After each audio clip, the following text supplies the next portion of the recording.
What up? It's Erica with Moon Landing, and we have another Launchpad episode. And here we have G-Space with us. Cheers. Thanks for having me. So let's get into it. What was the inspiration behind your name, G-Space? My dad actually thought of the name because he's obsessed with the Grateful Dead and their drums in space segments in their sets.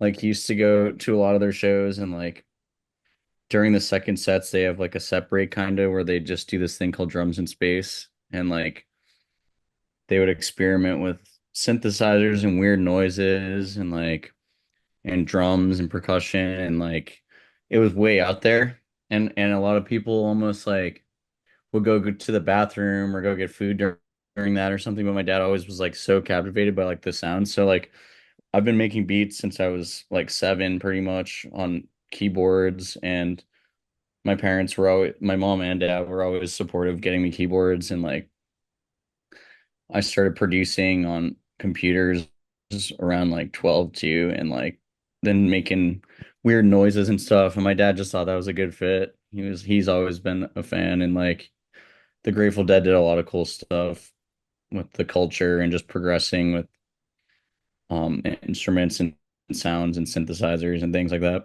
which is cool. Cool. Yeah. So your new EP, Dark Matter, it is now on all streaming platforms.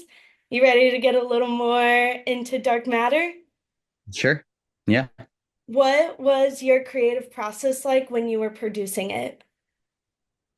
So what's funny about Dark Matter is that each song is anywhere from like the oldest song on the album is like 10 years old or more, and then there's songs from like 5 years ago to 3 years to like just this past like few months. So like all of them are just different and it was cool. Like the whole thing kind of came together because I recently like DM'd Rez on Twitter and I was like, hey, here's all my like music in a Dropbox organized and shit and like didn't really expect much. I just finally started doing that. I've been like making beats forever, but I never really like sent them around to artists to play out that much besides like just my close friends and shit. But I was like, yeah, like I really like her whole project. I've been a fan for a minute and I was like, hey, here's some of my music and she got back to me and she was like, yo, some of these are so sick and we should collab and like we should release some on the label. Then I just had the label like and her, I guess, pick whatever ones they wanted. And there was some in there that were like years old and then some new ones. So it's just cool. It was just really, really random, but like it was cool seeing like them find a home because they all kind of feel like they fit together and stuff. And yeah. And then also the name Dark Matter came from like these like they were actually the name of my like no lights, no phone type sets that I've been doing the last year. We were calling them like G-Space Presents Dark Matter, and I would play like kind of more music like that and like a low lighting, like not as much production, but like good sound, and just to focus on like the music and stuff. So I was like doing all these Dark Matter shows and playing some of those songs too in them, and I was like, oh, that would just make sense. Let's have the whole EP called Dark Matter. So now it's like not only like a show style DJ set with low lights or whatever, but now it's also there's an EP for it too. So it worked out like that. So, low lights, no phones. Do people actually follow the no phones part of the show, or is that just part of the name? But no, really, but like it's okay. Like I don't really want I don't know. I guess I gotta if I want to really do that, like it has to be super enforced, but it was more so just like trying to see and encourage that. And yeah, there was some where people still had their phones and stuff. And then there was even like some dark matter shows where promoters like still had an LED wall and stuff, but at least it's like a concept I'm trying to do and like get it taken more serious because I think those type of shows like people like really gravitate towards also because it's so different and more intimate and Have to it's be a in good the vibe. moment. Yeah, but yeah, we'll see how much more that gets enforced and stuff. I've seen. or been to shows like that where you have to like put your phone in a bag or something. But that's the other thing. Like I don't necessarily want people to do that. Let's say there's an emergency or something and they don't have their phone. So it's like, but just more so like encourage a behavior of like don't just like be like all filming and everything and like yeah, I don't know. But it's okay. I really don't mind shows not like that either. So, well, yeah, it was a cool concept. Like the first time I did a show like that, it was me and Smith, and it was like a no light show somewhere in upstate New York, and it like sold out, and it was such awesome energy, but it was so dark in there and crazy, and but yeah, my manager or like manager at the time was like, we should just do more shows like that. That was cool. So we branded them as Dark Matter. Dark Matter is like a whole other like scientific thing happening where scientists are smashing particles together with like particle accelerators and trying to figure out like the how the Big Bang happened or like what's the fabric of our universe. It's wicked weird. So I don't even know what's going on with that stuff, but that stuff intrigues me. I look into it a lot, and that was kind of the theme of the album because it's almost like darker sounding music too. And whatever's happening with that dark matter stuff, I just felt like it kind of was like similar. The TikTok rabbit holes of what's happening in space and the universe. I definitely Yeah. on those. What influenced your sound? Because you said it's darker for dark matter. So was there anything in particular that influenced it, or you were just kind of making beats and we're like, yep, this is it, this is the one?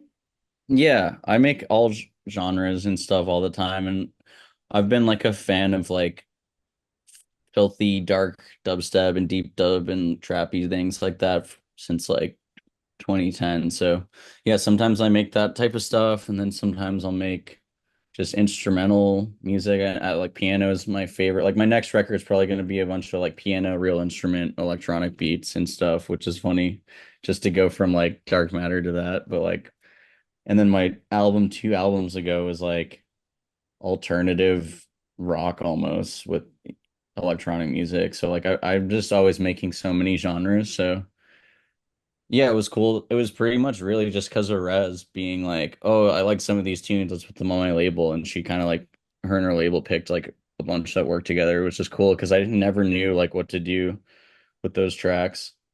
And it's cool to see them all come out, even though there's some of them are like really old and stuff. So it was all awesome. So, speaking of Rez and being part of her label, Hypnovision, how has that shaped you as an artist? Where do you think are the next steps from here?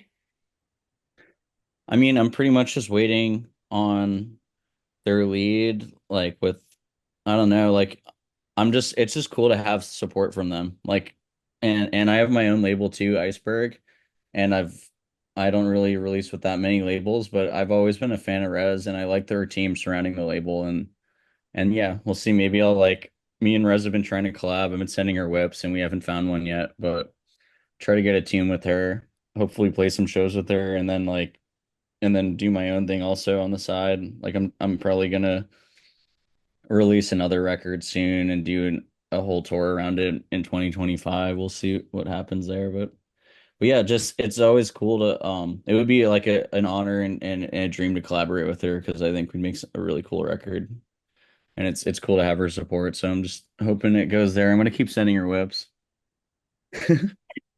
Hey, all you can do. Besides Rez, who else is your dream collab? Could be any artist, any genre. Who do you want to be making music with? Um, I mean, I've always loved Zed's Dead. I think we would make like a really cool melodic banger. Um, a bunch of my homies, like I've been able to already collaborate with a bunch of my inspirations and became friends with so many of my favorite producers, but like be cool to get something out with like Jesse, Subtronics, and like Of the Trees.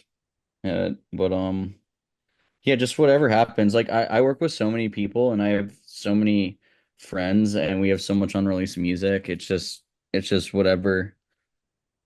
whatever ends up happening organically and whenever we're stoked about it. I've been making so much music with my cousin Finna. He's awesome. He was on the Dark Matter EP too, and we have like more unreleased music than we know what to do with. And then we ended up starting a house project too called Probably with my sister. Like probably for sure, like you coming through probably because he my cousin's always saying that. And it'd be cool to make some house records with some people too. We already got like so many unreleased. But yeah, I don't know. I'm just trying to make a bunch of music, but more so like right now I'm like focused on kind of coming like I'm just trying to rest and recenter and come back to like my sound because my sound is mostly like when I'm playing the piano and guitar and making like almost like chiller music, but like with like drops and stuff in it. And that's probably what I'll be doing a lot of next and just whatever collaborations come from that too. But yeah, Pretty Lights would be sick, obviously. I like that type of instrumental music. Yeah. Yeah. Dark Matter isn't your only project you had. I saw that you recently were did something with Sweet Kindamas. Is that how you pronounce it? Kendamas. Yeah. What was it like making your own G2 original kendama? It's awesome. They're so nice. They're like a great company and supportive of my music and everything and so many of my friends also that make music like Boogie T and Subtronics and Dirt Monkey and Of the Trees, Saruda. They've made like all these different kendamas for all of us and it's so cool seeing them blend the worlds together like that. Yeah, it's been awesome. But yeah, the new shape is feels so good. It's one of my favorite kendamas yet. It's cool. Can you do any cool tricks? Yeah, I try. I don't know. I do my best. I've done like a quadruple whirlwind. I've done random things like that. But yeah, it's fun. I feel like every time I try to use it, I probably have the like ability of a 5-year-old, so it just looks like a hot mess, but I'm glad you could do cool stuff. I like seeing the videos of them. Yeah, fun. I mean, it always starts like that. And yeah, being around friends that are playing with it helps too, because it'll just be doing things you never saw or thought of. Yeah, it's fun. How was performing on Crater Stage at Lost Lands last weekend or this past It was weekend? fun. It was that stage is so cool. And I was the first set of the day when I played and it was like super hot, but people still came out. But yeah, I was like definitely burning up because it was just like the sun beaming down like such a hot day, but I was having a lot of fun for sure. Yeah, it was cool. And the actual decks, like the DJ setup was like rotating too. So I'd have to be moving with the decks, which is wicked interesting. Have you But it been was cool. to a rotating stage before? No, no. It Yeah. was really cool concept though, because I'm like surrounded by so many people and usually it's just a stable stage. So I'm the one rotating and looking around at everyone. But like it was cool, like it would rotate almost like every song and stuff. And that was interesting. Definitely a cool concept. Big ups to like Excision and his team and Lost Lands and all that for thinking of something like that. And then at night it was insane. Like the it's like an overdose of lasers, but it was wicked cool. Did You know? they tell you like, hey, by the way, you're gonna be on a rotating deck, or you were just up there, you're like, Yeah. oh, this is it. This Yeah, is no, they had a good stage manager give me the rundown right before and everything. I I had my kendama up there too on stage, like the new one, and then like completely forgot it too. So like no idea where that is, but hopefully someone has it and is playing with it. I mean, it's Lost in Ohio, the dreams, Yeah, Lost Kendama Lands. Lost Kendama lands. So the burn ban, the videos look sick with the drones and the lasers. So the Mhm. pyro wasn't missed at all. Yeah, I don't no, it's okay. Yeah, it was cool. I mean, I'm sure some people missed it, but yeah, it's crazy that how dry it was. But yeah, I'm just glad nothing happened or any fires happened or yeah. True. But yeah, I guess there was like a couple people passed away, I found out. So rest in peace to them and condolences. It's super sad. I don't know what happened there. But yeah, that's sad when that happens at big festivals, you know. Hmm. You know. So besides playing at Lost Lands, if you could be at any festival and you're like, this is it, I've made it, I'm playing on this stage, what's your I made it festival? Probably Shambhala. I've been Shambhala was just the first footage I ever saw of a festival around 2010, like the Excision Shambhala mix like series and stuff. Shambhala was the first footage I saw of a festival about, and I've been trying to get an offer there and just experience it for good things. But yeah, I don't know. The making it thing is like never ending because I've already played so many dreams of mine and stuff. And even like at Lost Lands, I got to go out Thursday night on the main stage and drop a couple of my originals. I played Sizzler 2 off the Dark Matter EP, and then my other tune from another album, Hong Kong Filth. And just even dropping tunes on the main stage of Lost Lands is sick. And then I've played like Red Rocks, which was a dream of mine ever since I was a kid. My dad told me about seeing the Grateful Dead there. And yeah, I don't know. There's so many things that like you could be like I made it, but then there's it just never ends with like more challenges and struggles and like more pressure too. And being like a headliner, um it just the music industry kind of you almost never feel like you make it because there's always another like level you can get to. You know what I mean? And I try to like remind myself about that because you can drive yourself crazy being like, oh, I have to do all this and that, and like, oh, damn, I'm not where I should be. But then it's like, wait, you're way further than you were like years ago. Like you're doing things you dream of, but now you have like bigger dreams. It's just like trying to keep your mental health and the right attitude is hard sometimes because it almost feels like you could always be doing more, and it tears up me and so many of my friends and shit. And it's like it's draining, you know, and Mhm. it's important to like talk about it with people and like try to rest as much as you can. But some like right now I'm in a position where I kind of can't rest. I have to like keep grinding and touring and like paying bills and stuff. So yeah, it's a whole thing.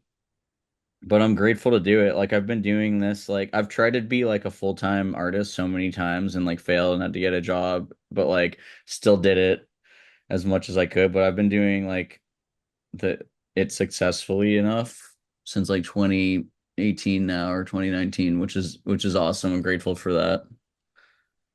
But yeah, sometimes it never ends, and I'm just like it's also really like hard to have your passion be like what you're depending on for money because it's a confusing thing. Like your passion's supposed to be like the outlet away from like all that stuff. So it's an interesting feeling like having your art and your be like made into a brand and a company and stuff, and it's just like it's a weird like inherently like toxic cycle I feel like. But I'm just like happy I'm staying true to like what I do in my music, and sometimes it confuses people or like managers and agents because they don't know what to do with me because I just make whatever I feel like, and there's not really like a single like lane or business plan that makes sense to anyone. But I'm just happy that I get to go to play whatever I want and I never have to switch up or anything for my shows or fans or crowds. And people expect that. They're just like, oh, we're gonna go see him.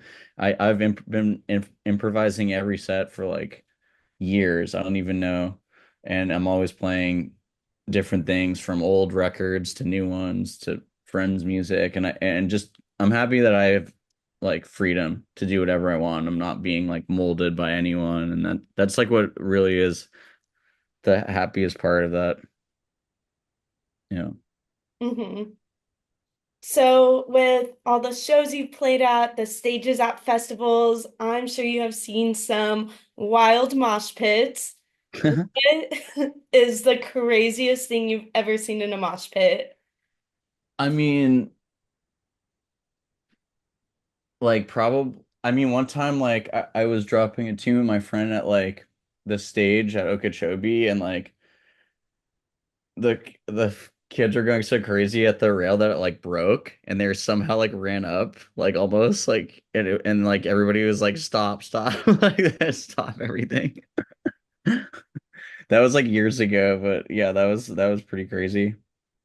But yeah, other than that, like, I can't really think of anything, but that was hilarious. Describe your ideal bass face. Like, make it or describe it. Both, whichever you feel comfortable with. I don't know. I'm just be like, oh.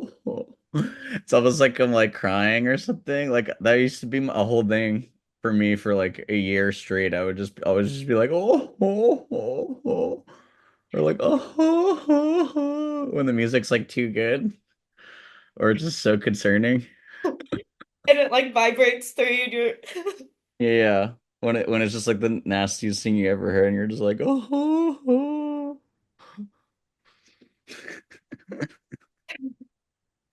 You were kind of giving some tips and advice of, staying true to yourself and not conforming. But what is some other advice if someone woke up today and was like, I want to get into making music? What advice would you give them?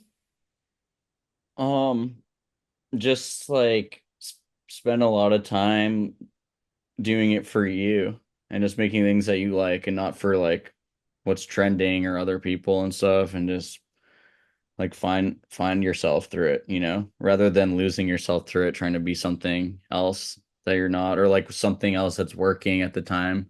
And like the industry changes so many times, and like there's so many different trends and phases that it's like you're better off not trying to like do what's popping. Hmm. Because like I've been like through so many ups and downs and stuff, but I'm like, then like something like this will happen. Rez is like, yo, you have so many unreleased plays. Let's put some of these on my label. Then the label picked like songs that were like 10 years old or something, and like, and I've never like thought that would have ever happened, or so, but it's just because I've just been doing whatever I feel like, and I'm not trying to like force anything too much. Also, don't rush.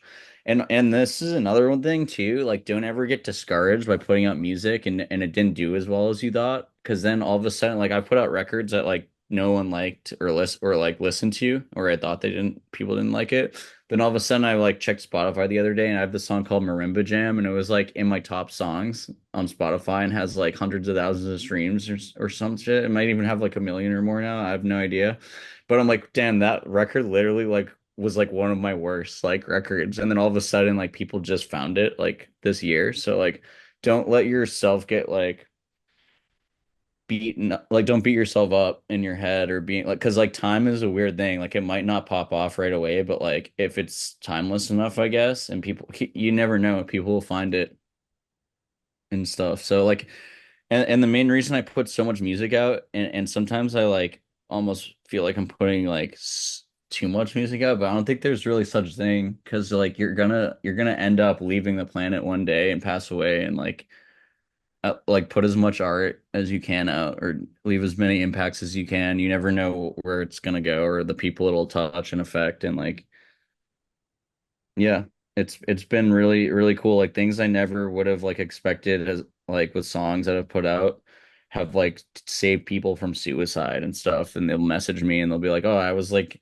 literally in such a dark place, had my death planned out. I was gonna kill myself. Then I found like this record that you made, and then like just like felt like sticking around more." It's like shit like that is crazy to me. So that's like the best part about it. Like don't even like really overthink putting out music, or be like, oh, is this gonna work? You never know who it could touch, or and stuff like that.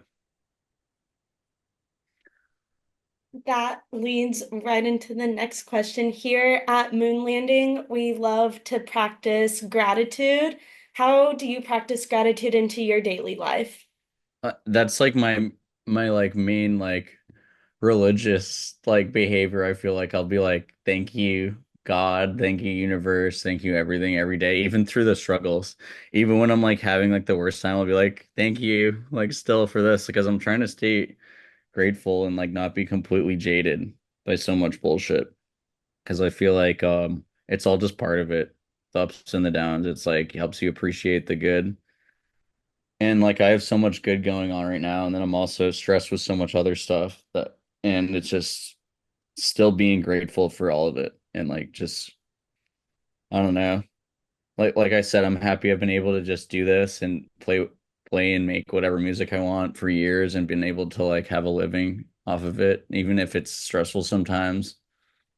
But yeah, it's just reminding myself I have like family and friends also and like support from some of my favorite artists. And yeah, there's always so many things. And then I've also been like grateful even when I had none of that almost. Like I've luckily had like family and friends, but like in the beginning of your career, you almost have like feel like no one's listening. And even my own family and friends were like, you're never gonna make it. Or like this isn't even good. Or like but then you just keep going if you believe in yourself, I guess. I don't know. Sometimes you can only be the one that like actually sees the potential and like just don't let other people like get you down and just stay grateful that you're even healthy and alive and things like that. Even though it can be so hard, I've been like so down sometimes. And like I totally know what it feels like to just want to give up. But even through that, I've been like forcing myself to stay grateful because I feel like it just that's like the one thing that will uh, like pull you out of the dark. I don't know. Yeah. Well, Dark Matter is streaming on all platforms. And this is Erica with Moon Landing. And this has been G-Space. And this has been great. Thank you so much. Yeah, thanks so much. Yeah, I'm stoked for you guys. Thanks for having me on. You're awesome. And yeah, keep doing the good work in this world and things like that.